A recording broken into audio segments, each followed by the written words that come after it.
Hey guys, if you want to support the channel, all you gotta do is hit that like and notification bell right underneath, like right now. Comment as much as you want, share this to all your friends if you possibly can, because right now I can maybe help out with my girlfriend's crippling skin addiction. I don't know why. 10,000 diamonds just ain't enough. If you want to help the channel out, all you gotta do, like, subscribe, hit that notification bell, and watch this video all the way to the end. So thank you so much for those who are supporting the content.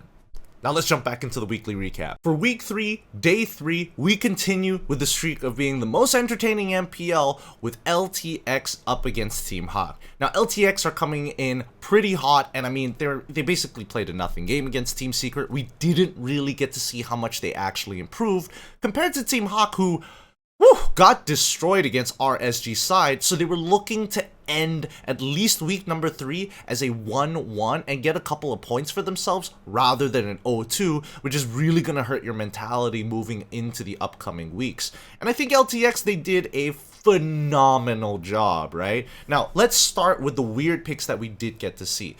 Starting off with LTX, they didn't play very weird. They just followed the same game plan that RSG did in terms of their drafting phase to hurt Team Hawk, banning out, again, Paquito as well as Terizla. Both of these heroes seem to make Iris feel a little uncomfortable. I'm not sure why. It could be a limitation of his hero pool, but it's clear that he wants to be on a engage heavy EXP laner and not just a regular punching bag on a Uranus and Esmeralda.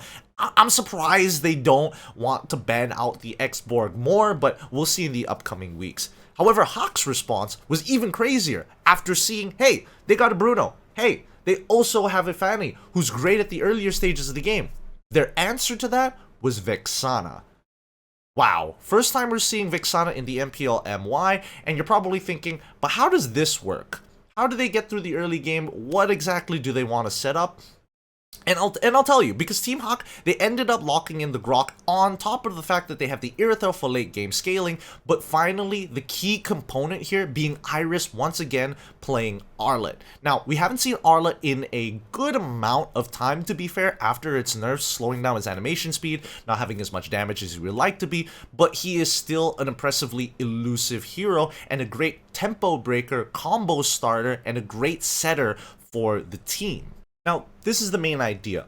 Arlet has to use his final slash to kind of set up this big wombo combo with the Vexana by grouping everybody as closely as they possibly could so that Vexana could just full combo and blow up the entire team composition. For added help, you do have the Grok to kind of manipulate the waves so that you can actually get that first move, but then there's this very big logistical problem where Grok can't be in all places at once, and you have a majority of losing matchups on your side, with the Irithyll needing a little bit more time to scale back up, and you're already against a Bruno, so that's not your strong side. Technically, your EXP lane will be on your strong side, but at the same time, it's X-Borg, so it's not like you're going to really profit off of a dive opportunity, right? Unless he doesn't have Faraga armor, but most of the times these pro players like to maintain the Faraga armor for as long as possible. So, I don't know. Team Hawk, it's an interesting idea to have, but I don't think it's working out very well. Like, even Edith was locked in for the side of LTX, so even if they did get the gears going, at the very least, this Edith was able to kind of 2v1 and zone 2 people from the fight, and managing to sneak in your reinforcements is going to come at a cost. But this is where we see LTX truly shine. They have improved so much from last week, and honestly, we didn't get to see enough of them when they were up against Team Secret, but this is the game where we saw how much they did improve, with some very good macro decisions. At the 11th minute, 55 seconds, we saw a superb Lord setup, with Fanny pushing out the mid lane and X-Borg on the bottom side of the map to essentially push out those waves, forcing Team Hawk to make a decision. They can't rush the Lord, and if they decide to do so, that means 2 inhibitors or more. They might even lose the game off of a backdoor at this point. So they're stuck between a rock as well as a hard place. And it helps so much that they have Yve on the side of LTX to stall the Lord even further, which is what we saw at the 12th minute, 22nd. And finally, this is the crazy part, right? Team Hawk were indecisive. They tried to back off of the Lord and start protecting their inhibitors, but it was already far too late, with Xborg cutting off their rotations and Yuna on this Fanny taking both mid as well as bottom inhibitor for free and finishing it off strong at 12 minutes 30 seconds where they secure the Lord. What? How did they... There's no real world where you lose two inhibitors just like that. Team Hawk's indecisiveness cost them so much here, and LTX took full advantage of the situation, not missing a beat. Had someone been a little late, they probably only would have gotten one inhibitor. If they didn't stall it out, they probably would have lost Lord at the cost of less than an inhibitor. So the fact that LTX was so decisive, their communications have cleaned up big time. In game number 2, you would have imagined that Team Hawk would have learnt their lesson, but unfortunately they did not. They kept on playing towards their strengths, towards their comfort picks, and we see LTX take full advantage of this situation by locking in the Hayabusa, and unfortunately for the side of Team Hawk, they had no means to actually catch this Hayabusa. He was allowed to do whatever he wants. The Gord in the backline was not safe. The Irithel did not feel very comfortable because at any time a single Oki Shadow Kill will put her out of her misery if she didn't have her Winds of Nature on time. And the entire comp was designed to scale. So it already would have taken a good amount of time to get to that point. I think Team Hawk, they had a couple of good ideas. Number one was having that mid priority so they can actually support the side lanes and make sure that they don't fall behind. But for Team Lunatix, they already locked in the Bruno. They already had a winning matchup with the Esmeralda v Xborg. And as soon as Xborg was able to get the immortality on top of the Ice Queen's wand, I don't know, a single death makes that lane extremely volatile, and especially once you hit level 4 as well, there's no real means for the Esmeralda to even kill the Xborg. Worst comes to worst, break the Faraga armor, but by then, he's probably gonna first item immortality, which is what we see in this game, and Kian playing his Xborg perfectly once more. Chef's kiss, EXP laners, love this guy. I do want to see him actually show off other heroes, to be fair. I would like to see him play Paquito or something, maybe even Charizla. We'll see in the upcoming weeks, but it doesn't change the problem that Hawk likes to draft in this particular manner. They highly depend on Iris, but I think there's a deeper issue here. I think they corner themselves way too much with their comfort picks. They need to kind of break out of their comfort picks and not play solely based on what's been working out in scrims, because that is just one idea and one particular playstyle when they need to start expanding their arsenal now that we're halfway through the league. Worst yet, I think that LTX has improved so much, and Hawk was not ready for that. The comms were looking clean for the side of LTX. I mentioned it before, Hito is the middleman that is honestly the glue that's making this team work. They're connecting. They feel very together, they feel very sharp on the call, and that's something I wasn't expecting from LTX. So I was surprised when they actually beat out Team Hawk, considering last week's performance. Finally, I think that Hawk's biggest issue is the fact that they like to have one answer to one problem. It's always a 1-to-1 ratio when honestly it's better to have it as a 2-to-1 ratio to see how many overlaps you can have over your composition to ensure, or at least have, as I mentioned before, insurance policies. So if things go wrong, there is a fallback plan. I feel like Team Hawk, again, play too greedily and are on a knife's edge at this point. And considering the manner of which they have lost, other teams are going to follow suit, so they have to evolve. If not, they're going to be losing points for the upcoming week.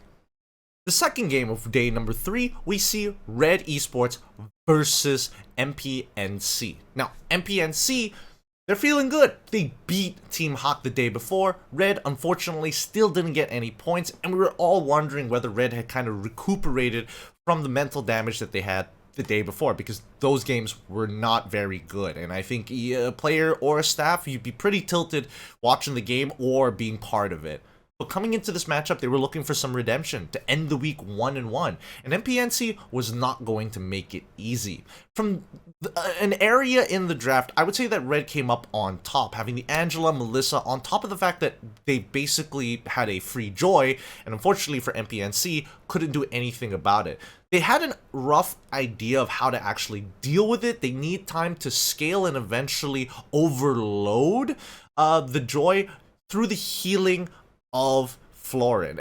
Unfortunately, it's just not enough in these cases. As much as you would like to believe that Florin should be able to somewhat out-heal, it also depends on what the early game starts to look like. With a strong side gold, MPNC had a very clear idea of what they wanted to do. They just needed to buy a little bit of time and allow this Bruno to kind of do his job. But Melboy, recovering from a lot of the damage he did yesterday, played a strong laning phase, and they were able to cost MPNC everything. At the 3rd minute, 55th second of the game, Melboy himself decides, I'm going to bait a fight. At the 4th minute, we see that Red collapses on this fight, but that's when we see that at 4 minutes 25 seconds, Yeah have been rotating and trying to match the speed of RenQT's fast clear to try to participate. At the end of the day, MPNC's main goal is to go even. They know that Red is going to put a lot of resources into putting Bruno behind, so at the very least, if the entire team is able to mitigate the goal lead and keep the differential as close to 0 as possible, eventually we would see MPNC come online and just stall out this game with their raw damage to win out these team fights. Unfortunately, MPNC ended up losing that game, but then we jump over to game number 2, where we see a different side of Red as they pivot into a pickoff comp. Rather interesting considering how game 1 actually went, but hey, I'm not the coach, I'm not the analyst. They decided to go in this direction. I can only believe that they had a rough idea of what they wanted to do, because MPNC decided to respond a little differently this time. Now, focusing and really doubling down on this Ube strat, they wanted to make sure that they actually had a chance in this game. This time round, they had a lot of tempo breakers, people who can stop combinations, cancel abilities, but more importantly, a frontliner that can disengage, and they found the perfect pick in the Akai. Now, Sonic's Akai has been known, he is known to be played for it, but to play it at this particular level was rather impressive. At the 7th minute 25th seconds, they crack mid-tier 1 and also get Melboy, all thanks to being able to kind of take the space. Unfortunately for Red Esports, they tried to simulate certain situations that actually happened in game number 1 because nobody could technically quote-unquote catch this joy.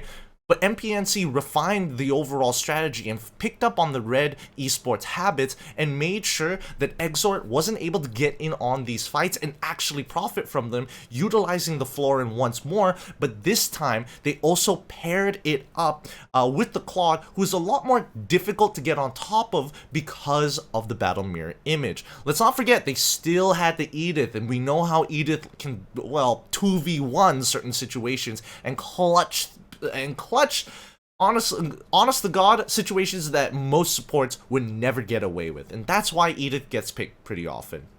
Now, coming back in towards this game, right? Red's pick-off comp, as much as they wanted to get in on these fights, Exor and the rest of the team were not communicating with each other very well. And I think a lot of it has to do with Mal, who needs to kind of be in position and ready to kind of set these things up and feed the information back to his team. But it's clear that the communication is breaking down somewhere along the lines, whether it be in the decision-making or the team fights. They end up dropping this game, getting overloaded by the amount of heals that's being provided by this Florin, and also every single time they want to get in on that fight, Edith and as well as the Akai either disengages or cancels out very key opportunities that Red Esports set themselves up for. But that's when we jump into game number 3, and I think this is where we see Red Esports really struggle, right? They switch out Exort for Kim, thinking that, okay, maybe it's just a communication problem. That's it. Once we get communication fixed, if we play like a team, we should be able to beat MPNC. But they decide to bring out the big guns, with MPNC locking in a true, honest-to-God Ube strat. They get the Boxia and as well as the Estes, both of which are difficult to handle if you are MPNC, utilizing a Joy. Eventually, Joy can look to one-shot their opponent and force out abilities, but if they stick as 5, and Red Esports wants to fight as 5, it becomes even harder. And let's not forget, Estes will outscale this Angela.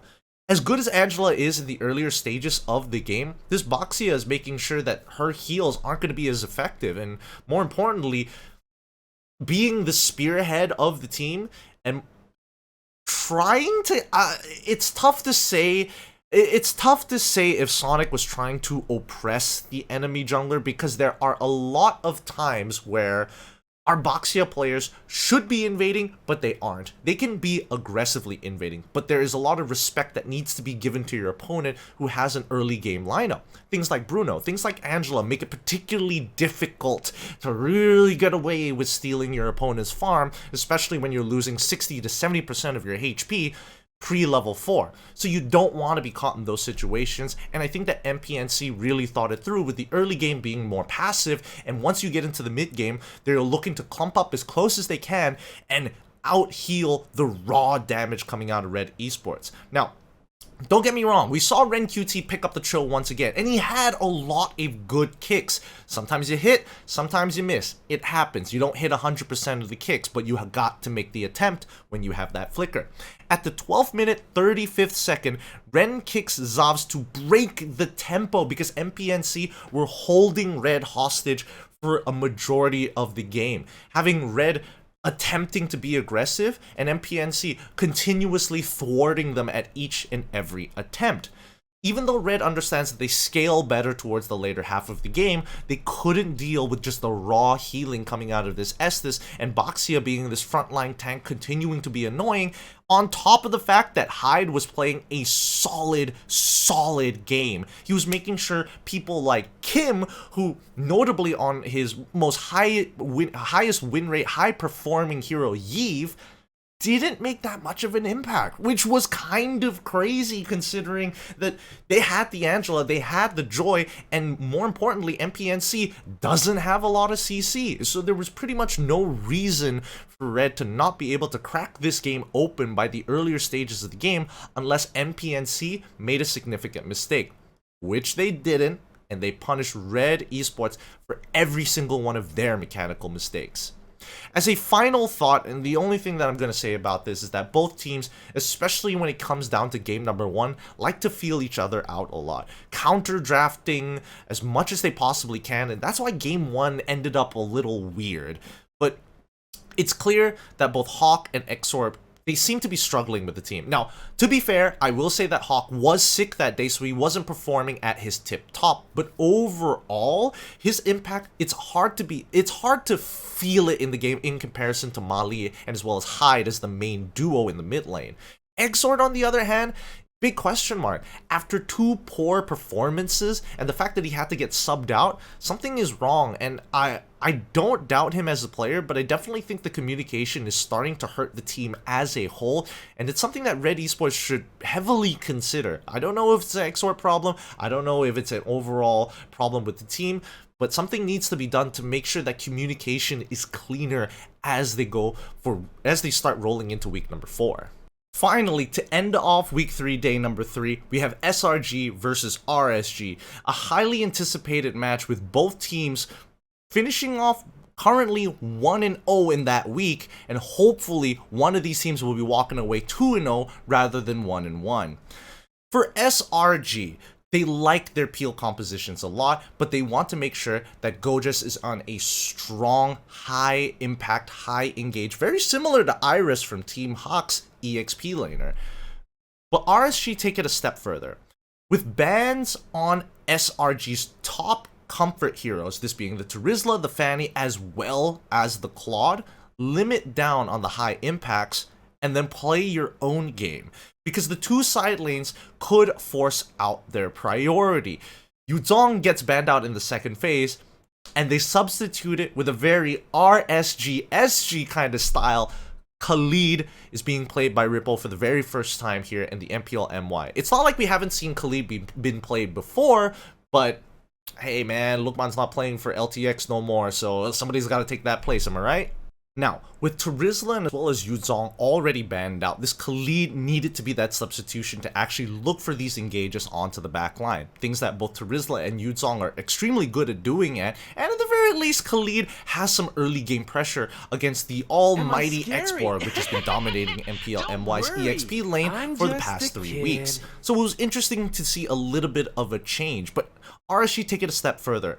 Martis helps to push the early game momentum when Boxia decides to invade, so a lot of smart decisions were being made by Demon Kite. He understood maybe level 4 may not necessarily go well if I stick around the turtle for too long, but he finds opportunities to actually punish SRG's rotations because they felt a little, I wouldn't say overconfident, but I would say a little overzealous to try and protect Super Red in a lot of these matches.